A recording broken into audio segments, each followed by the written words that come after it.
जैसा कि रिजल्ट को लेकर बहुत सारे बच्चे परेशान हैं और मैंने इस पर बहुत सारे वीडियो बना लिए हैं, लगभग मैं 10-12 वीडियो डाल दिए होंगे। ठीक है, सीबीएसई को लेकर एंड जो बड़े बड़े टीचर्स हैं उनसे लेकर उनसे रिक्वेस्ट भी कर चुका कि सर आप वीडियो बना दीजिए, बट ऐसा कुछ हुआ नहीं क्योंकि वीडियो भी इतना ज़्यादा दूर नहीं गया एंड अब वो भी क्या ही सुनेंगे। ठीक है, एंड छोड़ो इस बात को। रिजल्ट को लेकर हम बात करते हैं कि रिजल्ट कब तक आएगा भैया और रिजल्ट क्यों नहीं आ रहा है। ये सारी चीज़ें हैं, ये सारे डाउट्स हैं तुम लोगों के, और रिजल्ट क्यों नहीं आ रहा है इस पर भी बात करेंगे, और रिजल्ट इसलिए और रिजल्ट कब आएगा इस पर बात करेंगे। जैसे कि मैंने कल सीबीएसई से बात की, उन्होंने मुझे बताया कि रिजल्ट बेटा तुम्हारा आ सकता है इसी वीक आ जाएगा रिजल्ट। ठीक है, बट इस वीक यानी एक वीक में 7 दिन होते हैं सर, 7 दिन में कौन से दिन आएगा रिजल्ट, ये आप बता दीजिए। तो ये भी किसी को कंफर्म नहीं। और सीबीएसई ने अभी तक सिर्फ जैसे जो लोग कॉल करते हैं उन्हीं लोगों को बोला है कि आ जाएगा, लेकिन ऑफिशियली अनाउंस नहीं किया है।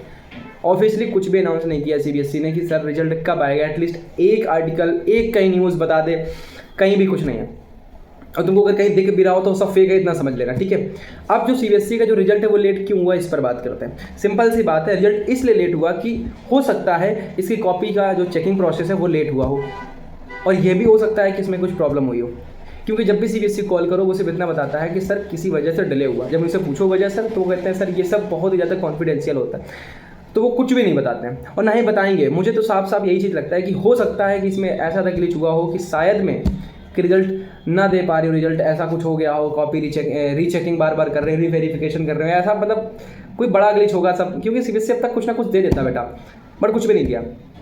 जैसे कि क्लास 12 वाले में भी यही प्रोसेस हुआ कि मतलब जो भी चीज़ें बिगड़ी, उनको सुप्रीम कोर्ट वगैरह में केस करना पड़ा, तो उसके बारे में बाद में बात करेंगे। एंड अब जैसे एडमिशन प्रोसेस को लेकर बात करते हैं, बहुत सारे बच्चे बोल रहे हैं एडमिशन को लेकर भैया जैसे बिहार बोर्ड का एडमिशन क्लोज हो गया है, और मतलब जिन बच्चों ने अब मतलब एडमिशन के लिए वेट कर रहे हैं, तो ये सिंपल सी बात समझो, अपना का एक एडमिशन का एक अपना प्रोसेस होता है जिसमें आपको मार्कशीट वगैरह, टीसी वगैरह देनी होती है, बट इसके विदाउट तुम्हारा एडमिशन नहीं हो सकता है। ठीक है, अगर तुम उसी स्कूल में पढ़ते हो तो होपफुली तुमको जाने दे सकते हैं, बट एडमिशन एक प्रोसेस नहीं करेंगे। और जो बच्चे सोच रहे हैं भैया एडमिशन हमारा हो भी नहीं सकता है, साल खराब हो गया, तो ऐसा कहीं कुछ भी नहीं है।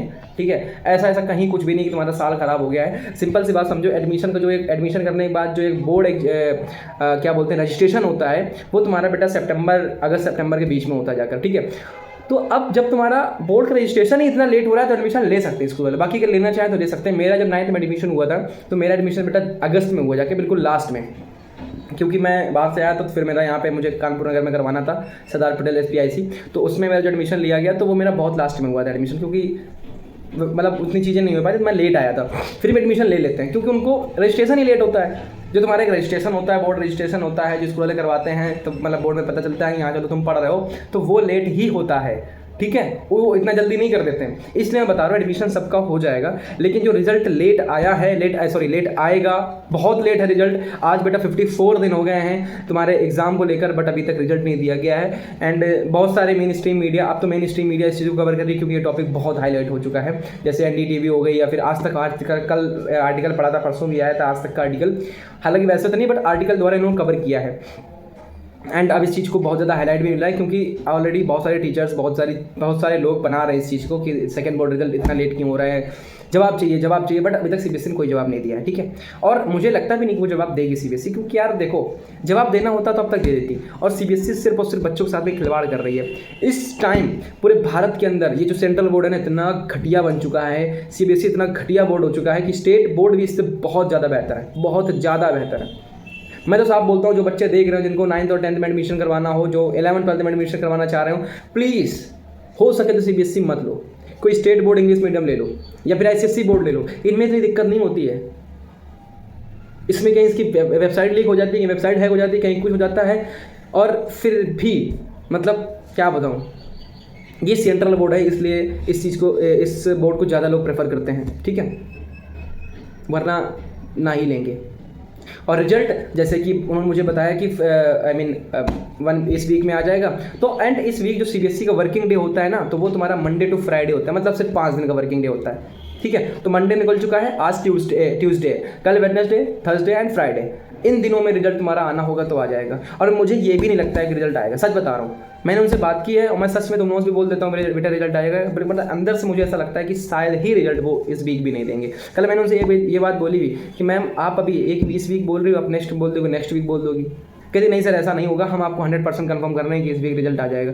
तो भाई वेट करते करते तो नहीं रहा, बट मेरा इस टॉपिक पे कसम से बता रहा हूँ मेरा मन भी नहीं करता है, क्योंकि इतनी बातें तुम लोग मतलब बच्चे बोल देते हैं कि व्यूज़ वगैरह, बट मेरा मन नहीं करता इस टॉपिक वीडियो बनाना। बट मुझे ऐसा लगता है कि शायद जो मुझसे एक बच्चा ही बोल रहा है तो मैं उसकी थोड़ी टेंशन कम कर पाऊँ, तो मैं इसलिए वीडियो डाल देता हूँ, इसलिए मैं वीडियो डाल देता हूँ। लेकिन मेरा मन बिल्कुल भी नहीं करता है मैं इस टॉपिक पर वीडियो बनाऊँ, जो भी चीज़ें हैं, ठीक है, मेरा बिल्कुल मन नहीं करता। बट देखते हैं, एंड आज भी हम देखेंगे इस चीज़ को, CBSE को कि रिजल्ट देता है कि नहीं देता है। बाकी अभी तक कोई भी ऑफिशियल अनाउंसमेंट नहीं आया रिजल्ट की तरफ, CBSE की तरफ से कि रिजल्ट आ जाएगा या 4 दिन बाद आएगा या 5 दिन बाद आएगा, कुछ भी ऐसा नहीं हुआ है, ऑफिशियली भी कुछ भी नहीं हुआ है। बस जो भी तुम अगर कहीं भी न्यूज़ देख रहे हो ना कि रिजल्ट आउट होने वाला है इस फला डेट को, इतने बजे, इतने यहाँ पे वहाँ पे, ठीक है, तो ये सब फेक है, इतना समझो।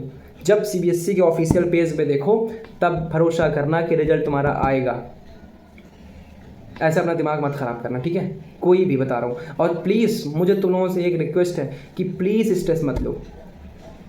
अगर तुम्हें कुछ हो जाएगा ना, जितने बच्चे देख रहे हो, CBSE नहीं आएगा तुम्हारे पास कुछ पूछने, तुम्हारे पेरेंट्स परेशान होंगे, तुम्हारे घर वाले परेशान होंगे, मम्मी पापा भाई बहन जो भी होंगे वो परेशान होंगे। CBSE कुछ नहीं होने वाला है। साल में हज़ारों बच्चे सुसाइड करते हैं, क्या किसी बोर्ड को या किसी भी संस्थान को, किसी टीचर को कोई फ़र्क पड़ता है? चलो टीचर को भी थोड़ा बहुत लगता भी होगा, सबसे ज़्यादा किसको फ़र्क पड़ता है? तुम्हारे अपने घर को, तुम्हारी फैमिली को, तुम्हारे मम्मी पापा को, इनको फ़र्क पड़ता है। इसलिए मैं बता रहा हूँ कि प्लीज़ अपनी मेंटल हेल्थ को बहुत अच्छे से काम रखो, स्ट्रेस मत लो, ठीक है। आई नो स्ट्रेस वाली चीज़ें, बट मत लो स्ट्रेस, इतना समझो, ठीक है। क्योंकि कुछ भी अगर तुम्हें हो जाएगा ना तो ये बोर्ड माफ़ी मांगने नहीं आएगा। देख रहे होगे जंतर मंतर पे वो एक महान इंसान सोनम वांगचुक, तुम्हें पता होगा, 3 इडियट्स जिसके ऊपर मूवी बनी है, आवाज़ देख लो, वो मतलब हंगर स्ट्राइक पे बैठे हैं और कुछ भी नहीं है, सरकार उस पर जवाब नहीं दे रही है, जवाब भी सरकार नहीं दे रही, सरकार मतलब कुछ भी सरकार नहीं कर रही है कि एक वर्ड बोले या कुछ भी ऐसा बोले। और आज वो इस स्टेज पर हैं कि बहुत ऐसा लगता है जैसे वो चले जाएंगे। इतना महान दिग्गज इंसान जिसने लद्दाख में इतनी चीज़ें करी, इतना रेवोल्यूशन लाया लद्दाख में, बट आज उसको कोई नहीं पूछ रहा। अब आज वो बैठे हैं, किस लिए बैठे हैं भाई? हमारे फ्यूचर के लिए, हमारी मतलब जो आने वाली जनरेशन है या हम लोगों के लिए, वो अपने लिए नहीं बैठे हैं। पॉलिटिशियन क्या है ना, तुम देखो, पहले मैं साफ बोलता हूँ भाई, मोहन यादव तुमको पता होगा, MP CM, आज देख लो जहाँ जहाँ एक्सप्रेस निकला है, हाईवे एक्सप्रेस, वहाँ उनकी घर वालों की ज़मीनें कैसे, क्योंकि उनको पता है ये चीज़ कि यहाँ से ज़मीन निकलेगी और हमको घर वालों को यहाँ पे जो उनकी फैमिली मेम्बर्स हैं ना लेना है। प्रॉपर्टी देखना उनकी कितनी है, 3-4 साल में उन्होंने इतनी प्रॉपर्टी बना ली है कि बहुत ज़्यादा। तो ठीक है, bye bye, take care, and please ज़्यादा मत सोचना इस चीज़ को, स्ट्रेस मत लेना मेरी जान। तुम्हारी लाइफ, तुम्हारा फ्यूचर बहुत इंपॉर्टेंट है, ठीक है, एंड तुम सबसे ज़्यादा इंपॉर्टेंट हो अपने लिए, अपनी फैमिली के लिए, अपने घर वालों के लिए। तो प्लीज़ स्ट्रेस मत लेना, ख्याल रखो, पढ़ाई करते रहो, आराम से रहो, ठीक है, एंड देखो कब तक आता है रिजल्ट तुम्हारा, ठीक है।